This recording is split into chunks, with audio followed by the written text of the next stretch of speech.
గతంలో ఎన్నడూ లేని విధంగా ఎండను సైతం లెక్క చేయకుండా పెద్ద ఎత్తున యువకులు వృద్ధులు ఓటు వేయడం గొప్ప విషయమన్నారు గుంటూరు తూర్పు నియోజకవర్గ టీడీపీ అభ్యర్థి నసీర్ అహ్మద్. తనకు మద్దతు తెలిపిన జనసేన బీజేపీ నాయకులకు కార్యకర్తలకు అభిమానులకు ధన్యవాదాలు తెలిపారు. నాయకులు కార్యకర్తలు అందరూ కష్టపడి ఎన్నికల్లో తనకు సపోర్ట్ చేశారన్నారు. టీడీపీ జనసేన బీజేపీ కూటమి విజయాన్ని ఎవరూ ఆపలేరన్నారు. రాష్ట్రాన్ని అభివృద్ధి బాటలో నడిపించాలంటే ఒక చంద్రబాబు నాయుడికే సాధ్యమన్నారు. వైసీపీ వాళ్ళు టీడీపీ నాయకులు కార్యకర్తల మీద దాడులు చేయడం దారుణమన్నారు. 2 పర్యాయాలు గెలిచినటువంటి సందర్భంలో గెలవబోతున్నానని తెలిసినప్పుడు ఈయనేమన్నా ఇళ్ళంబడ తిరిగేమన్నా ముందస్తుగా ఏమన్నా పంచాడమన్నా లేదు కదా. ఇవాళ వాడిపోతున్నామని తెలియగానే దాడులు ఎందుకు అంటే ప్రజాస్వామ్యానికి పనికిరారు వీళ్ళు. మేము మొదటి నుంచి చెప్తుంది కూడా అదే. ఈ వైఎస్ఆర్ పార్టీ అనే ఒక పార్టీలో ఉన్న సమూహం అంతా కూడా ఒక విచిత్రమైన వ్యక్తులు, ఒక దొంగ వ్యాపారాలు చేసే సమూహం తప్పితే అది ఎక్కడ కూడా రాజకీయ నాయకులతో ఉన్నటువంటి సమూహం కాదు. అది మొదటి నుంచి మేము చెప్తున్నది అదే. ఇవాళ తెలుస్తుంది మనకి. ఇవాళ మరి ముఖ్యంగా చూస్తే మన ఉమ్మడి గుంటూరు జిల్లాలో పల్నాడులో నిన్నటి రోజున అతను 3 సార్లు 4 సార్లు గెలిచినటువంటి ప్రజాప్రతినిధి.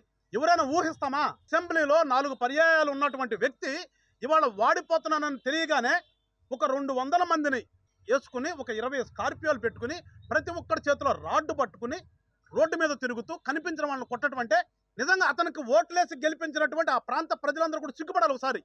రాబోయేటువంటి రోజుల్లో ఎన్నికల్లో గెలవబోతా ఉన్నాం. అత్యధిక మెజార్టీతో గుంటూరు తూర్పు నియోజకవర్గాన్ని తెలుగుదేశం జనసేన బీజేపీ కూటమి గెలుపుని ఎవరు ఆపేటువంటి ప్రసక్తే లేదు. ఎందుకంటే ఈరోజు ప్రజలు స్వచ్ఛందంగా డిసైడ్ అయినటువంటి పరిస్థితులు ఉన్నాయి.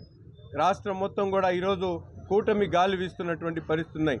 ఎందుకంటే అభివృద్ధిని దాదాపు 5 సంవత్సరాలు అటకెక్కించినటువంటి వైసీపీ ప్రభుత్వాన్ని బుద్ధి చెప్పాలని, ఈ రాష్ట్ర భవిష్యత్తును కాపాడగలిగినటువంటి నాయకులు కేవలం చంద్రబాబు నాయుడు గారు, పవన్ కళ్యాణ్, మోడీ గారు అనే విషయాన్ని ప్రజలు అర్థం చేసుకొని పెద్ద ఎత్తున కులాలకు అతీతంగా, మతాలకు అతీతంగా, ప్రాంతాలకు అతీతంగా ముందుకొచ్చి ఈరోజు కూటమికి మద్దతుగా ఓట్లేసినటువంటి పరిస్థితులు ఉన్నాయి.